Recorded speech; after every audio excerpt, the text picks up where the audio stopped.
Hi everyone, this is Zainab Abbas and we're here for Jubilee Befiker moment of the match with Jason Holder. What a game that we've seen between Multan Sultans and Islamabad United. Jason, many congratulations on the fine win. Islamabad United has really been, they've found their way to winning ways, and they've been like that in the last few years as well. I mean, what do you think, first of all, has been the key to winning this season? It's been 3 back-to-back wins for Islamabad United. Yeah, I think so far we've just been consistent in all departments. I think we've gotten off to really good starts with the bat. We've taken wickets in clusters in the middle. When we've had the ball, we've gone on new ball wickets as well too, which has really helped the cause. So I think as a team we're really gelling well and we're doing reasonably well in all 3 departments. You're doing well in the batting department. You yourself have performed really well. What do you think was the Befiker moment of the match, the real turning point where you felt, you've got the game in control? I felt in the middle when we got 2 back-to-back wickets. I think my first wicket and Shazad got Rizwan in the following over. I thought those 2 back-to-back wickets really changed the game for us and really put us in the driver's seat. Just in terms of the score then, I mean, the conditions out there generally very good for batting. How was it like out there for you as a bowler? I think it was tricky. It was a period where it felt it was coming on quite nicely.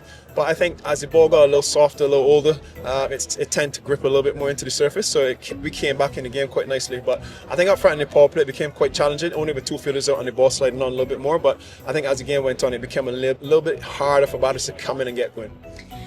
Does it become easier when winning becomes a habit? We've seen that in the last few games, or is there that kind of psychological pressure as a side when you come into a new game that you've won the last few games, so there should be no room for complacency?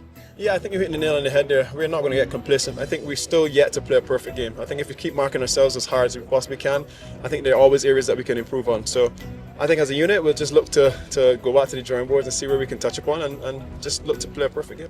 A word on Sahibzada Farhan as well at the top. He's doing so well for you. He's done well in the domestic. So it's just nice to have somebody at the top who can get you runs and sort of get a platform for you to launch on.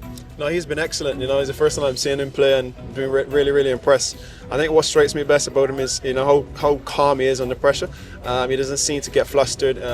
He goes at his own tempo and he pierces the gaps. He's not one of those players who can only hit sixes or boundaries. He can hit the ball through the gaps. Find ways to score. That's a mark of a good player. So hopefully he continues in that vein, and the other batters just continue to support him. All right, thank you so much for your thoughts, Jason. And that was Jubilee Befiker moments of the match for you. Jubilee Insurance. Befikr Mustakbil.